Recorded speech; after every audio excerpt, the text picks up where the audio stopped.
Her heart hammered in her chest, the frantic rhythm making it harder to focus.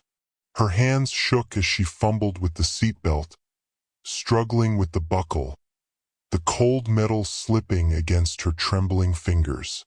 Dizziness swam through her, but she fought it down, forcing herself to stand, to move. She had to stay in control. She walked down the aisle, her boots tapping against the carpet, the only sound in the entire cabin, each step echoing in the unnatural silence. Another whisper, her grandmother's voice again, faint but clear. Don't fear the silence. It's only a place for you to hear your own thoughts, your own truth. She touched the shoulders of passengers, shook arms, pressed fingers to cool skin. Nothing. There was nothing but the hollow silence and stillness. The overhead lights cast strange shadows across their frozen faces, making them appear almost like wax figures rather than people. This isn't real. Can't be. But it was real, wasn't it? The cabin was empty, save for her. There was no one to explain what had happened. No one to reassure her. No pilots. No flight attendants. No answers. Just the gentle sway of the plane as it continued on its predetermined path to... where? She couldn't even remember the destination anymore. The intercom crackled to life. Evelyn's breath caught in her throat. The static came first, followed by distorted words, broken and incomprehensible at first, like a radio caught between stations. Sit down. Her pulse pounded in her ears. She glanced at the timer on the instrument panel, red digits flickering, counting down. 0:14. Her chest tightened. What was she supposed to do with 14 seconds? What did it mean? A flash of déjà vu swept over her. She'd seen these numbers before, felt this same confusion. A sudden flash of clarity washed over her grandmother's voice sharper this time. Time's a teacher, Evelyn. When the moment comes, you'll know what to do. Don't doubt yourself. 009. It's not real. It's not real.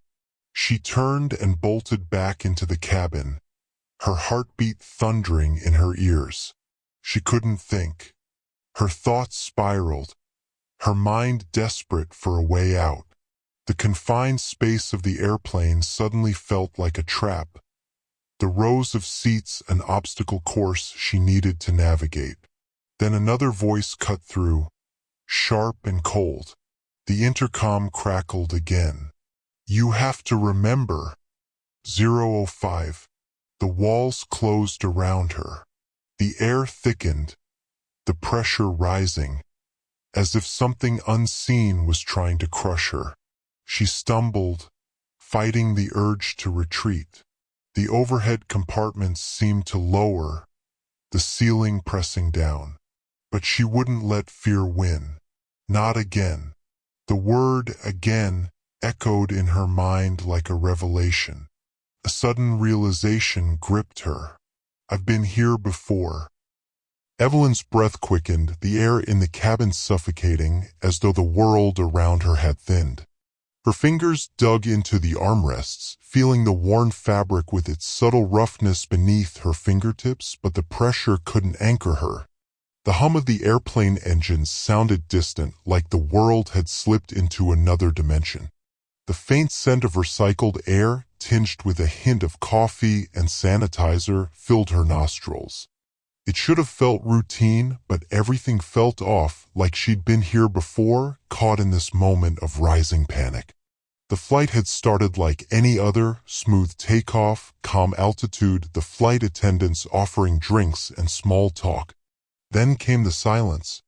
Not a lull, but an absolute stillness that seemed to press into every corner of the cabin.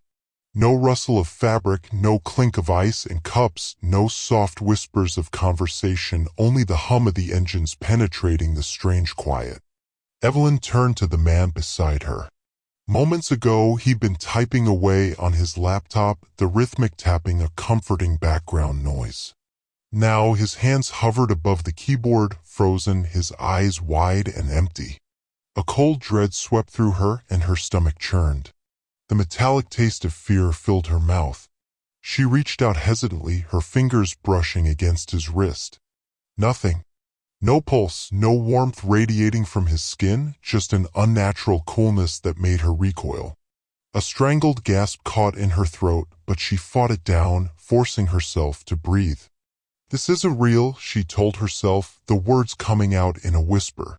She shook her head as if the simple motion could reset the world. It's just a dream. Just a dream, she said, trying to convince herself. Her voice trembled, but she whispered the words as if speaking to them aloud could make it all vanish. The advice her grandmother had always given her resurfaced in her mind, faint but certain. You're never truly alone, Evelyn. Just listen. The answers are always there waiting for you to hear them. It was the same advice that had guided her through childhood nightmares and adult anxieties alike. She twisted in her seat, eyes scanning the cabin. The mother in 14A cradled her baby against her chest, both unnervingly still. The elderly couple across the aisle sat hand in hand, their faces peaceful, their eyes closed. The businessman 3 rows ahead remained suspended mid-sip, his coffee neither spilling nor moving. I'm dreaming. It's not real. I'm just dreaming. The words echoed in her mind, yet carried a hollow ring like she chanted this mantra before. The passengers, every last one of them, were frozen. Except for her. The businessman beside her adjusted his tie, his fingers tapping on the keyboard, oblivious to her. The baby in 14A whimpered softly, the mother soothing it with a gentle murmur. The elderly couple across the aisle whispered softly to one another, their conversation fluid, unaffected. The flight attendant pushed the beverage cart forward, the wheels squeaking slightly on the carpet. The cabin was normal. The plane was normal. The gentle vibration of flight, the subtle changes in cabin pressure against her eardrums, the soft whir of the air conditioning vents, all perfectly ordinary. But Evelyn's hands trembled as they gripped the armrests. Her heart was still pounding, the memory of what she had just lived through hanging heavily on her chest. She swallowed, her breath shallow. The overhead chime sounded. Ladies and gentlemen, we'll be landing shortly. Thank you for flying with us. The captain's voice was cheerful, mundane, a stark contrast to the distorted commands she'd heard moments before. She glanced at her watch. Midnight. She looked out the window, the clouds parting to reveal glimpses of the city below. But beyond the clouds, something watched her. A presence, waiting, watching. The glass reflected her face, but behind her reflection, in the vast expanse of sky, she sensed it, the thing that had trapped her in this loop, time and again. This time, Evelyn didn't look away. She met its gaze, unflinching, steady. She was no longer afraid. The world had changed. And so did she. As the plane began its descent, banking gently to align with the runway, Evelyn felt a strange peace settled over her. The airplane cabin, once a prison of repeating nightmares, now felt different.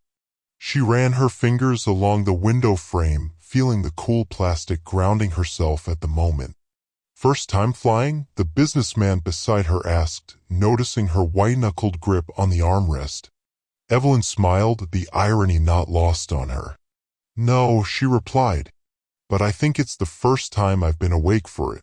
He gave her a puzzled look before returning to his laptop. The plane continued its descent, the ground growing closer, more detailed. But Evelyn knew that somewhere, in another reality perhaps, a countdown was resetting. And this time she'd be ready. This wasn't the first time. The fear, the silence, the countdown, it was all part of the same loop. The airplane wasn't just a place, it was a recurring nightmare she'd experienced countless times. But this time Evelyn knew better. The voice continued, crackling and distorting through the plane's speakers. Sit down. No. The walls trembled, the lights above flickering. The frozen passengers' eyes followed her now, their pupils empty and hollow, but somehow aware. Their heads turned in unison, tracking her movements down the aisle. Their mouths opened too wide, stretching beyond what should be physically possible, and the voice that issued forth was not their own. Sit down. The countdown reset. 0:14. Evelyn clenched her fists, her whole body trembling with defiance. I remember now, she said to the surrounding air. I know what you are. The airplane shuddered in response, as if her words were physical weight. 0:09. The voice howled in anger, the cabin warping as shadows stretched and flickered. The passengers' mouths opened wider, grotesque and silent. The plane's walls seemed to bend and twist as if reality itself were unraveling. The overhead bins popped open, oxygen masks dropping but hanging perfectly still, suspended in time like everything else. 0:05. The fear gripped her, the instinct to obey, to sit, to submit. The seatbelts across the aisle unclasped themselves, slithering like snakes, inviting her back. But Evelyn didn't move. She stood tall, feet rooted to the floor of the plane, and with one final breath, she let go. She released the fear. She released the illusion. The plane shattered. The walls crumbled into darkness. The passengers dissolved into mist. The lights blinked out and the hum of the engines fell silent. Evelyn was falling. No awakening. Her eyes snapped open. She was back in her seat, the leather cool against her arms.